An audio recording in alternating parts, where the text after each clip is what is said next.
Guys, welcome to our YouTube channel एक्मेंट classes. Last class में हम लोग जो ग्रामर का पार्ट था हमारा कंजक्शन वॉल्यूम 1 वो हम लोगों ने देखा था, और उस कंजक्शन वॉल्यूम 1 में हम लोग नो सूनर डिड दैन वहां तक पढ़ चुके थे। आज इस नए क्लास में कंजक्शन वॉल्यूम 2 में हार्डली हैड व्हेन से क्लास को स्टार्ट किया जाएगा। ठीक है, तो ध्यान से देखिए, कंजक्शन का ये वॉल्यूम 2 है और ये लास्ट है आपका। ये आपका मोस्ट इंपॉर्टेंट कंजक्शन एग्जाम में, खास करके जो आप पैसेज बनाते हैं तो पैसेज में जो सेंटेंस को कनेक्ट करते हैं उसमें बहुत ही ज्यादा यूजफुल होगा। ठीक है, आपका नेक्स्ट है hardly had when. Hardly had when का यूज भी उसी तरह होता है जैसे नो सूनर डिड दैन का यूज हुआ था, बस फर्क इतना ही है कि वहां पे नो सूनर डिड और दैन लगाते थे, यहाँ पर हार्डली हैड के साथ व्हेन लगाएंगे। ठीक है, ये भी किसी किसी एग्जाम में पूछ देता है कॉमन एयर में कि नो सूनर डिड के साथ क्या लगता है और हार्डली हैड के साथ क्या लगता है। अगर नो सूनर डिड है तो वहां पर हम लोग देन लगाएंगे, और हार्डली हैड है तो वहां पर हम लोग वेन लगाएंगे। क्योंकि ये हैड लिखा हुआ है इसलिए हमारा हैड के बाद आने वाला जो वर्ब होगा V3 होगा, और सेकंड सेंटेंस में जो हमारा वर्ब रहेगा वो V2 होगा। ठीक है, देखिए कैसे सेंटेंस को जोड़ा गया है। She reach the station, the train arrived. Same example पहले वाले में दिया गया था। She reach the station, the train arrived. इस सेंटेंस को जोड़े hardly had she reach the station when the train arrived. ठीक है, हार्डली जो वर्ड होता है ना वो एक तरह से नेगेटिव वर्ड है, इसका मतलब होता है न के बराबर। ठीक है, तो हार्डली हैड के साथ जो सेंटेंस आ रहा है मतलब लगभग वो स्टेशन पे पहुंची ही थी और ट्रेन खुल चुकी थी। ठीक है, नेक्स्ट है आपका एज सुन एज।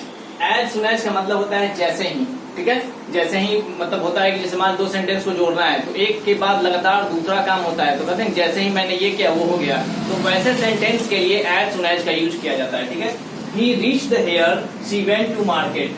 वह यहाँ आया, ठीक है, यहाँ पहुंचा। शी वेंट टू मार्केट, वह मार्केट चली गई। ठीक है, as soon as he reached here, she went to market. जैसे ही वह यहाँ पहुंचा वह मार्केट चली गई। तो यहाँ पर एज सुन एज सेंटेंस के आगे लगा देना है और बाकी दो सेंटेंस को एज इट इज कॉमा देकर के लिख देना है। ठीक है, यही आपका होगा। उसके बाद इन दोनों के यूज के बाद अब हम लोग जो आएंगे वो हमारा डब्लिश वर्ड कंजक्शन होगा। हम लोग पहले भी डब्लिश वर्ड को पढ़ चुके हैं। जो हमारा डब्लिश वर्ड होता है वो डब्लिश वर्ड क्या होता है, डब्लिश क्वेश्चन के रूप में यूज करते थे उसको। आज इसी डब्लिश वर्ड को हम लोग कंजंक्शन के रूप में देखेंगे। जैसे आप लोगों को याद होगा कि जब नरेशन पढ़ाया गया था तो नरेशन पढ़ाते समय क्या बताए थे, जब हम डब्ल्यूएच वर्ड वाले क्वेश्चन का नरेशन बना रहे थे तो उसमें बताया गया था कि सेंटेंस जो होता है इन्वर्टेड कॉमा को हटा करके हम उसी डब्ल्यूएच वर्ड का यूज करते हैं। दैट की जगह पर लिखा गया था, वहां पर याद कीजिएगा। तो वहां पे जो आपका डब्ल्यूएच वर्ड यूज होता था वो हमारा कंजंक्शन होता था। ठीक है, वो सेंटेंस को जोड़ने का काम करता था। बस वही चीज यहाँ पर हमारा डब्ल्यूएच वर्ड जो होगा वो सेंटेंस को जोड़ने का काम करेगा, हमारा कंजंक्शन होगा। ठीक है, पहला देखिए, पहला इसका हु है। हु का मतलब होता है जो या जिसने। ठीक है, अब जो हु होता है वो एज ए सब्जेक्ट यूज होता है। हु का जब भी हम यूज करेंगे ना तो वो सब्जेक्ट के अकॉर्डिंग यूज किया जाएगा।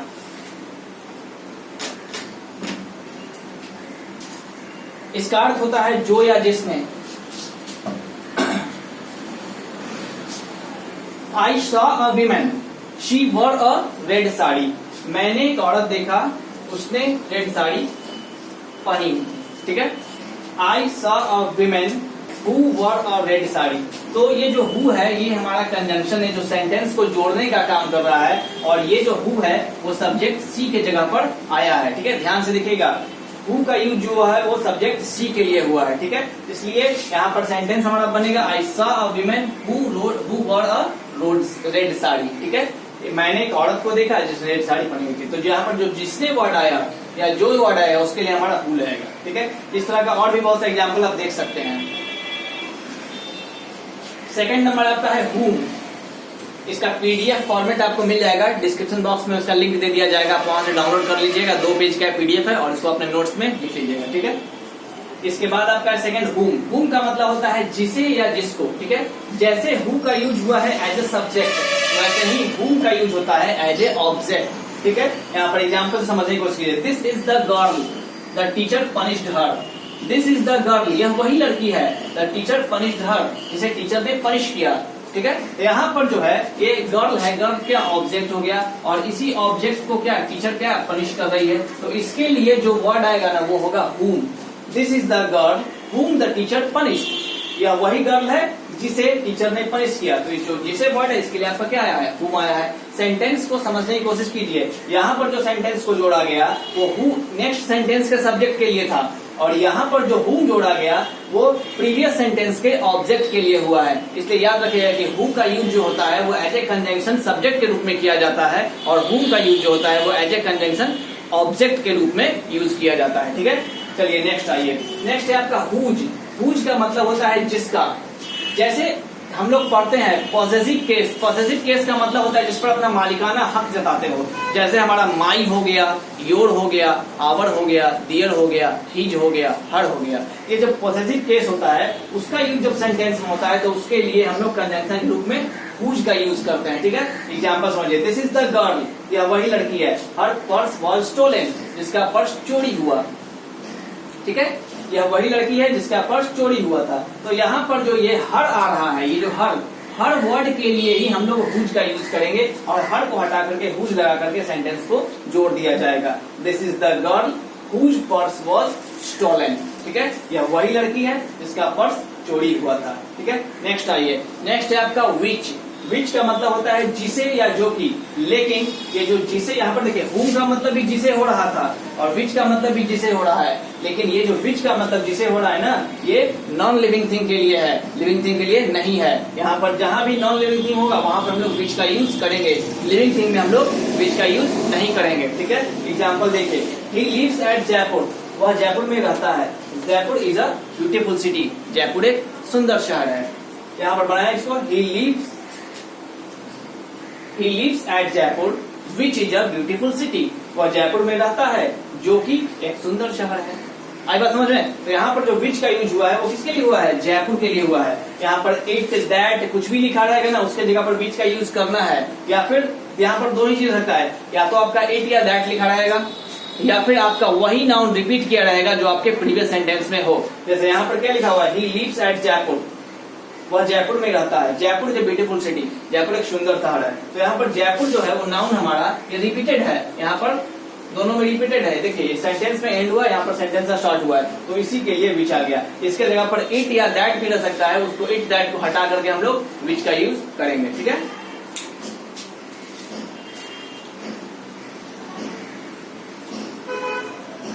जैसे एक और एग्जाम्पल देखिए इसको।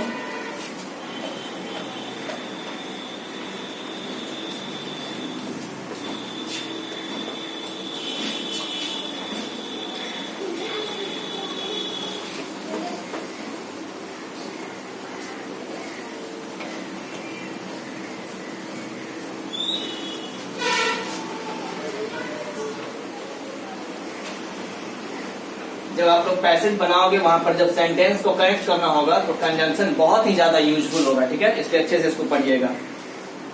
एक और एग्जांपल है, I gave you a pen, you have lost it. ठीक है, I gave you a pen, you have lost it. इस सेंटेंस को जोड़ना है उसी कंजंक्शन से। यहाँ पर देखिए क्या लिखा हुआ है, इट। इट क्या है, इट आता है नॉन लिविंग थिंग के लिए। इट किसके लिए आया है, पेन के लिए आया, और पेन क्या है, नॉन लिविंग थिंग है। तो यहाँ पर क्या लगेगा, विच लगेगा। I gave you a pen, I gave you a pen which you have lost.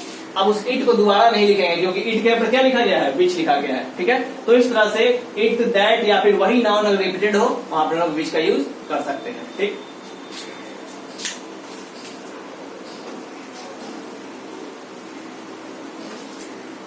चलिए नेक्स्ट है आपका व्हेन। जब हम कंजंक्शन के रूप में व्हेन को पढ़ते हैं तो उसका मतलब होता है जब, लेकिन जब हम डब्ल्यूएच वर्ड के रूप में पढ़ते हैं तो उसका मतलब होता है कब। ठीक है, दोनों में यही अंतर है, जब होता है। और इसमें क्या होता है कि जब सेंटेंस जो है, जब सेंटेंस जो है हमारा पूरा बनता है, एक सेंटेंस के बाद दूसरा सेंटेंस, एक घटना के बाद दूसरी घटना का होना ही व्हेन का यूज कराता है। ठीक है, जैसे मान लीजिए कोई एक सेंटेंस पढ़िए, कोई भी सेंटेंस कि जब मैंने मैट्रिक पास किया तो मेरे पिताजी ने मुझे गिफ्ट दिया। ठीक है, तो यहाँ पर जो जब आ रहा है वो एक घटना के बाद दूसरे का आ रहा है। गिफ्ट कब मिला? जब आपने मैट्रिक पास किया, ठीक है। तो वैसे सेंटेंस के लिए कनेक्टिंग वर्ड के रूप में हम लोग जब का यूज करते हैं। कोई भी आप एग्जांपल दे सकते हैं।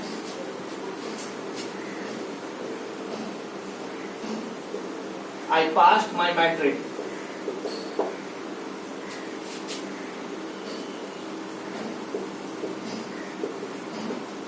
My father gave me a phone. ठीक है।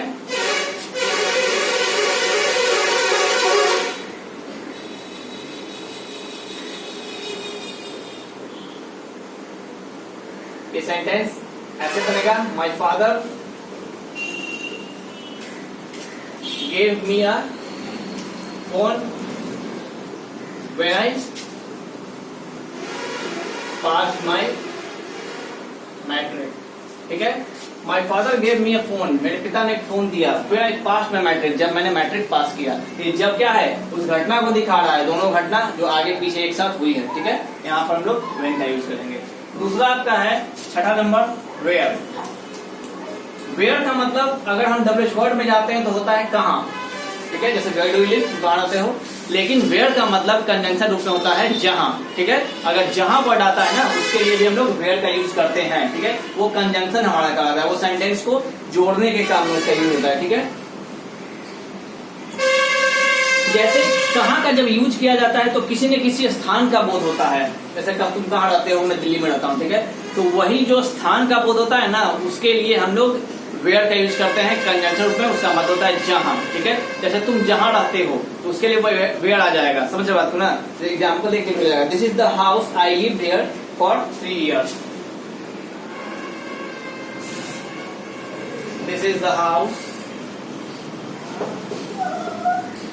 आई लिव्ड हियर फॉर 3 years, ठीक है।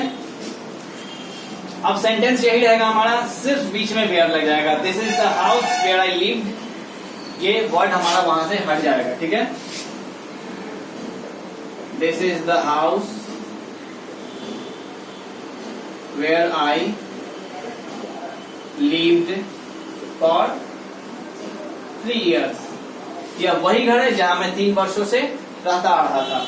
अब यहाँ पर जो देखिए हेयर लिखा हुआ है, वो आपके सेंटेंस में हेयर या देयर कुछ भी हो सकता है। जो सेकंड सेंटेंस में हेयर या देयर लिखा रहेगा, उस हेयर देयर को हटा देना है, क्योंकि उसी की जगह पर आपका ये वेयर आया है, ठीक है। तो ये हमारा वेयर का यूज हो गया। तो इस तरह से WH वर्ड का जो 6 था टोटल, वो 6 कंजंक्शन हम लोगों ने देखा यहाँ पर। अब इसका PDF फॉर्मेट अच्छे से डाउनलोड कीजिए, उसको देखिए, पढ़िए, उसको नोट्स में रखिए। बहुत ही इंपॉर्टेंट आपके लिए है, खास करके जब आप पैसेज बना रहे हैं तब।